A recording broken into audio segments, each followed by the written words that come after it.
What is up, everybody? Welcome to the MMA Engine and welcome to my core plays for UFC Vegas 52. We have Jessica Andrade going against Amanda Lemos. Going to go over my 4 favorite plays, 4 of my highest owned plays for this week, and I cannot wait for this card. I think it's going to be a very violent card. I think we're going to get some very high scores, and I can't wait to break it down. So, before we get started, if you guys can please leave a like on the video, subscribe here to the MMA Engine. It'd be much, much appreciated. We'll start with my favorite play of the week and probably my favorite play of the year. We have Alexandr Romanov, 9,600. This guy is minus 2,500 on the money line. You will not see that often. You probably will not see that again for a very, very, very, very, very long time. But this is a complete mismatch. I think he has wrestling upside here. I don't actually think he has control time upside. And the reason for that is I think he takes down Sherman and finishes him like shortly after. Like we saw Jake Collier take down Sherman and finish him shortly after. Like, what is Romanov going to do? He's going to take you down. He's going to either pound you out or submit you. So I like Romanov here. I like him to win in the first round. I think the 60-second win bonus is actually on the table in this fight and a couple fights on this card.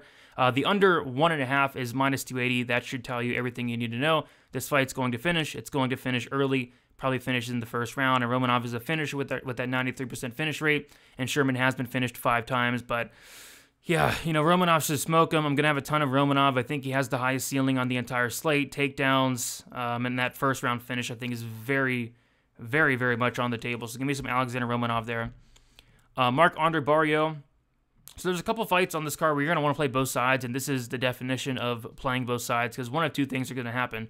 And both those things, I think, involve a finish. The fight doesn't get the decision is minus 245. I do think that line should actually be, wider because this is a Jordan Wright fight. And Wright has been knocked out 3 times. And Barriault, this guy actually has some power. They call him the power bar. Like, this guy has 9 knockouts in his career. It should be 10, but the Oscar Pajota fight did get overturned.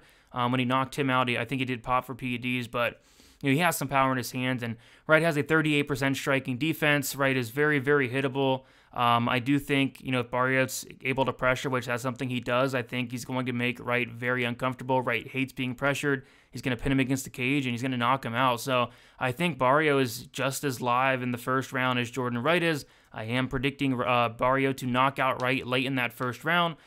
He should have the cardio edge here if this does go extended. Wright's never been over the 1.5 round mark, and Wright has only been to the second round twice in his career.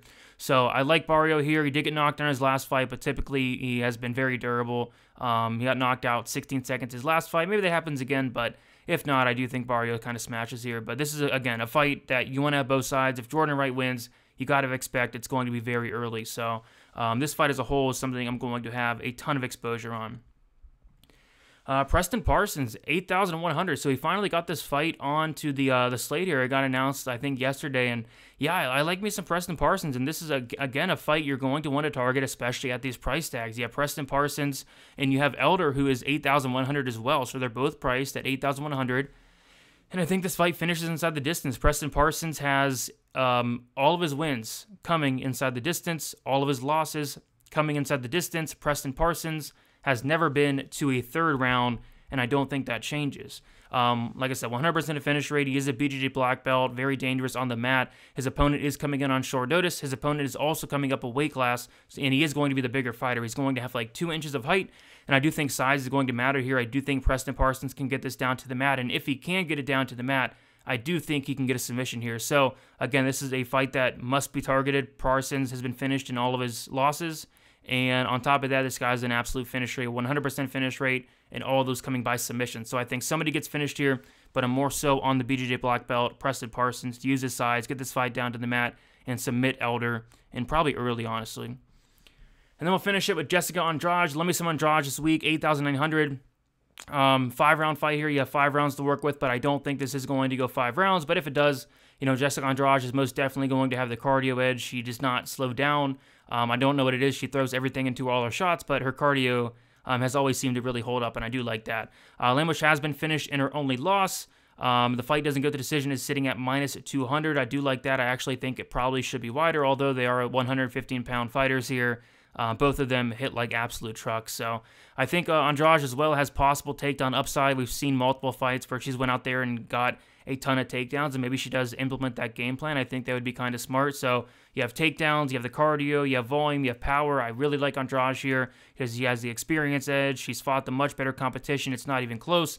But you have to worry about that first round for Amanda Lemos, and if she gets past that first round, I do think Andrade starts to take over and eventually finishes Lemos in that second or third round there. So I like Andrade quite a bit. I like that she's 8,900. You don't have to pay 9,600 like a Romanov and 9,500 like a Barry, 9,300 like a Pedro, 9,100 like a Richie Long, 8,900. And I think she has one of the higher ceilings on the slate, so I do like that. So quick review here. I like Alexandr Romanov, my favorite play of the year.